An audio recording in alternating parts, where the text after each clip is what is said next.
या वेळेला 40व्या पुण्यतिथीला सुद्धा एक अतिशय आनंदाची अशी गोष्ट झाली आहे की चव्हाण साहेबांच्या विचारानं चालणाराच हा मतदारसंघ आहे आणि कराड दक्षिणमध्ये अतिशय चांगल्या पद्धतीनं डॉक्टर अतुलला सगळ्या समाजानं निवडून दिलं आहे.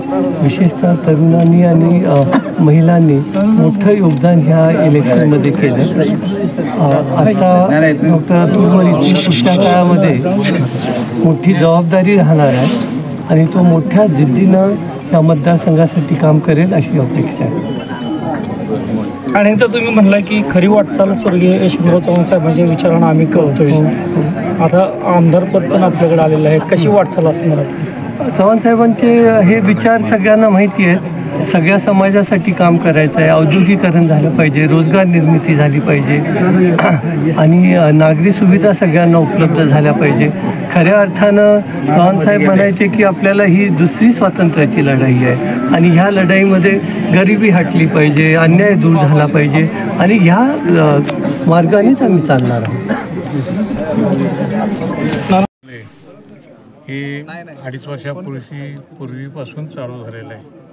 एवढा मोठा प्रचंड निधी आणला, त्यानंतर खऱ्या अर्थानं त्यांनी कामाला चालू केलं. आणखीन लोकांना ते कामंसुद्धा भावली. मला एकच आनंद आहे की मी माझी रयत पार्टी सोडून यांच्या पार्टीमध्ये मिसळल्यानंतर मी सांगितलं होतं की मी अतुलला आमदार करण्यासाठी आलो आहे.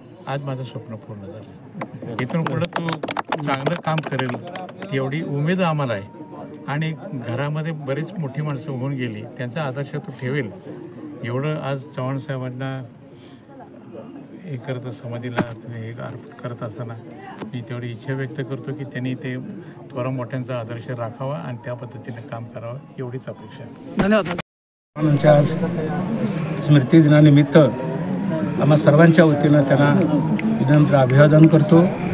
ज्या स्वर्गीय यशवंतराव चव्हाणांनी त्या महाराष्ट्राला नवे देशाला विचार देण्याचं काम झालं आणि त्यांचं जे सूत्र होतं बेरजेचं राजकारण, ते यावेळेला सातत्यानं या मतदारसंघाचा करायचा प्रयत्न केला आम्ही.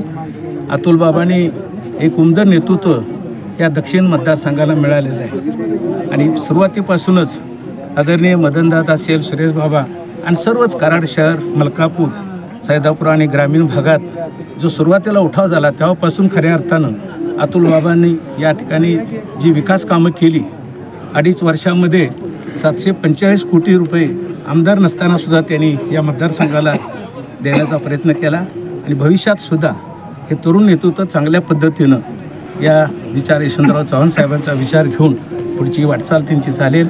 मला आशा आहे ह्या तरुण नेत्याकडून भविष्यामध्ये दक्षिण मतदारसंघाचा विकासात्मक चेहरा बदलण्याचं ते काम करतील आणि पुनश्च एकदा यशवंतराव चव्हाण साहेबांना भावपूर्ण आदरांजली.